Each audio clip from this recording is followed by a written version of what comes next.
Quand vous regardez bien les résultats de cette élection-là, vous saurez que vraiment les attentes sont vraiment importantes parce que ils ont fait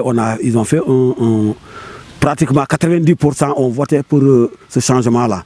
Parce que nous pensons que ce régime-là peut-être pourra régler les problèmes de Djiby Dione. Quand nous parlons du problème de Djiby Dione, nous parlons tout juste du problème du Nord Sindian.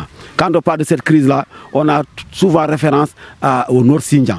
Donc nous pensons que ces autorités pourront aller vers les négociations, pourront enlever les pines des pieds de la population de l'arrondissement de Sindian.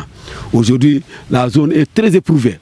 Il y a pratiquement Djiby Dione, il y a pratiquement, si je m'abuse, il y a une dizaine de villages qui n'existent plus depuis que la crise a commencé. Nous avons plein espoir que ce régime-là, si elle est pragmatique, pourra pouvoir nous régler la situation de cette crise-là à Djiby Dione. L'attente de Djiby Dione, c'est l'attente de Sindian. C'est l'attente de tout l'arrondissement de Sindian. Parce que maintenant, présentement, c'est Djiby Dione. Quand on parle vraiment de cette crise-là, les gens pensent rapidement à Djiby Dione. Parce qu'aujourd'hui, pratiquement, les velléités sont concentrées dans la commune de Djiby Dione. Pas plus tard qu'il y a 2 ans, en 2022, il y a eu des combats quelque part où les populations sont présentement en Gambie, ou soit à la frontière, dans les villages de Oupert. En tout cas, la plupart sont un peu vers la frontière.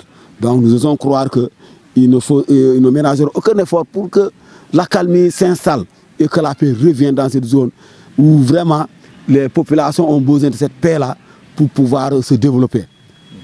Donc vous voyez, il y a tellement de terres cultivables, mais la crise est passée par là. On ne peut même pas mener ces activités-là parce que beaucoup de moyens, nos bœufs de labour, nos matériels, tous ont été perdus dans cette crise-là. Les gens se déplacent, ils sont sous le matériel parce que ces matériels, ils ne peuvent même pas amener leur matériel. C'est comme ça que les populations aujourd'hui sont très éprouvées par rapport à cette crise-là. C'est vraiment la pauvreté qui est là. C'est vraiment la pauvreté. Nous avons un nouveau régime. Bon, les résultats, pratiquement, ils ont régime bi dafa gagné le 80 à 90% des votants. Donc cela veut dire que nous, on s'attend que l'affaire bi nous defar crise defar am négociation yoo xam ne nañ andi paix fii ci Djiby Dione suñu dëkkandoor yi suñu rakk yi mën a ñibbisi. MFDC voilà c'est ça surtout boo waxee affaire crise casamançaise fii Djiby Dione la focaliser wu léegi boo nee crise rek ñi bëri Djiby Dione dëgg la il faut affaire bi fii la nekk léegi il faut ñun suñu attente mooy ñu dem ci négociation yi jàmm ñëw population yi mën a am seen jàmm fii di béy parce que ñun béy la ñu xam. boo nekkul ci jàmm yaa ngi daw munoo béy te ñu bëri ñàkk nañ seen jumtukaay béy nu ñu mënee béy loolu laa mais wante comme partenaires yaa ngi fii je lance un appel peut-être ñu mën a dimbali ay ne serait-ce même 2 ou 3 tracteurs pour ñu mën a ci béy suñu faro yi ak suñu ci vraiment nous plaçons un espoir qui ce régime-là. Parce qu'ils n'ont pas de rupture.